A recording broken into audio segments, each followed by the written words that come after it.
میرے پیارے بھائیوں، بات حق ہے، چاہے تمہیں کڑوی لگے، خدا کی قسم آج تمہیں سمجھ نہیں آتی، کل سمجھ آئے گی، لیکن پھر وقت گزرا۔ جس آدمی کے دل میں یہ بات بیٹھی ہوئی ہے کہ زندگی مال سے بنتی ہے، اللہ 24 گھنٹے اس سے ناراض۔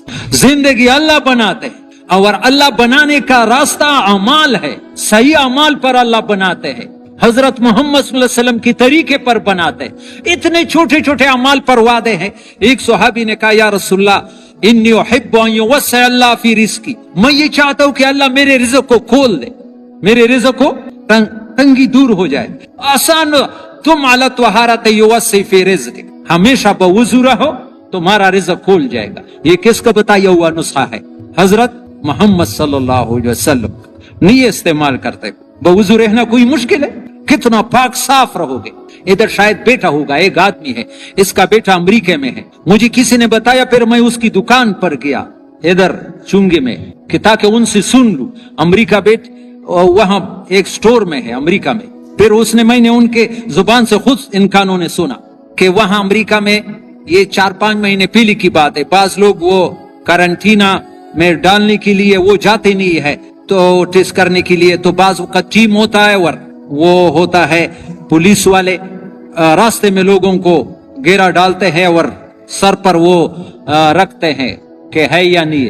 وہ اس نے بتایا مجھے کہ میرا بیٹا کہتا ہے کہ 90 آدمی تھے، سب میں شکایت نکلی کرونا کی، اور مجھ پر جب مشین لگایا کچھ بھی نہیں، دوبارہ لگایا، پھر مجھے کہا تم نے کون سی دوائی استعمال کی؟ میں نے کہا میں 5 وقت وضو کرتا ہوں اور آیت الکرسی پڑھتا ہوں، نماز پڑھتا ہوں۔ تو پولیس والوں نے کہا ان سے کہ تم بھی ان جیسا کرو نا۔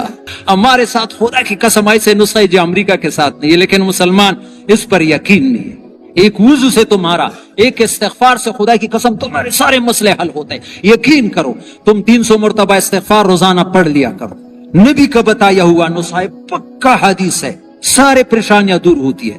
ادھر میں مرکز وضو کی جگہ پر جا رہا تھا، باہر بیان تھا، ایک آدمی آپ جیسے عمر کا تھا، 40-45 سال، مجھے کہا تمہارے 2 باتوں سے مجھے بڑا فائدہ ہوا۔ ایک تو وضو میں پانی کم استعمال پر بہت زور دیتا ہے، میں ہر وقت بیان میں یہ یاد رکھو میرے پیارے بھائی، میں نے پہلے کہا کہ جو بات سنو عمل کی کوشش کرو، سنا اور عمل نہیں کرتا یہ تو یہودیوں کا راستہ۔ علم آ گیا لیکن پھر بھی پرواہی جتتا ہے۔ آج تو نیت کرو، وہ کہتا ہے میں وضو پر 2 لوٹے استعمال کرتا، ابھی مشق شروع کی، آدھے لوٹے پر وضو بناتا ہوں۔ خدا کی قسم میں نے اپنے نماز میں زبردست نورانیت پائی۔ کس کی نیت ہے کہ انشاءاللہ پانی کم استعمال کریں، مشق شروع کرو۔ تم دیکھو اپنے نماز میں، دوسرے نوجوان نے مجھے کہا کہ مجھے وہ وسوسے زیادہ آتے تھے، جب پانی کا استعمال کیے گے میرے سارے وسوسے ختم ہو گئے۔ یہ نسخے ہے۔ دوسری چیز بتائی کہ جب سے میں نے 313 مرتبہ استغفار شروع کیا، میرا کوئی کام اٹکتا نہیں، کوئی کام۔ یہ تجربات تو دوسری بات ہے، اصل بات تو حضرت محمد صلی اللہ علیہ وسلم کی کہ اس نے بتایا ہے کہ اللہ ہر تنگی سے نکالے گا۔ تم پابندی سے کرو تو صحیح، اپنے گناہوں کو یاد کر کے استغفار کرو، بیٹھ کر کرو، 20 منٹ لگتے ہیں۔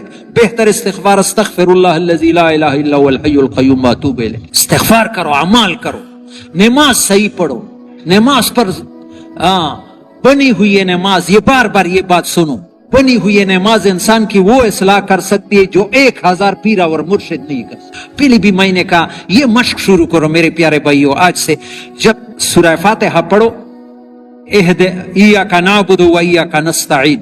ایک مولوی صاحب نے ابھی 1-2 مہینے پہلے خواب دیکھا کہ نبی علیہ السلام فرماتے ہیں کہ تبلیغ کیسے کروں؟ کسی نے کہا کہ ایاک نعبد و ایاک نستعین کے طور پر کرو۔ اس کا کیا مطلب ہے؟ ایاک نعبد کا معنی مفتی محمد شفیع صاحب نے کیا ہے، یا اللہ جیسے تجھ سے ڈرتا ہے ایسا کسی سے نہیں ڈریں گے، یا اللہ جیسے تجھ سے محبت کرتے کسی سے نہیں کریں گے، یا اللہ جیسے تیرا مانتے ہیں ایسا کسی سے نہیں مانیں۔ یہ 3 باتیں ایاک نعبد میں آ گئی۔ یہ تم نے دعویٰ کیا، یا اللہ یہ بات آسان نہیں ہے، مشکل، و ایاک نستعین، فوراً یا اللہ اسی بات میں تو میری مدد کر۔ میں نے دعویٰ کیا تو مجھے ایسا بنا دے۔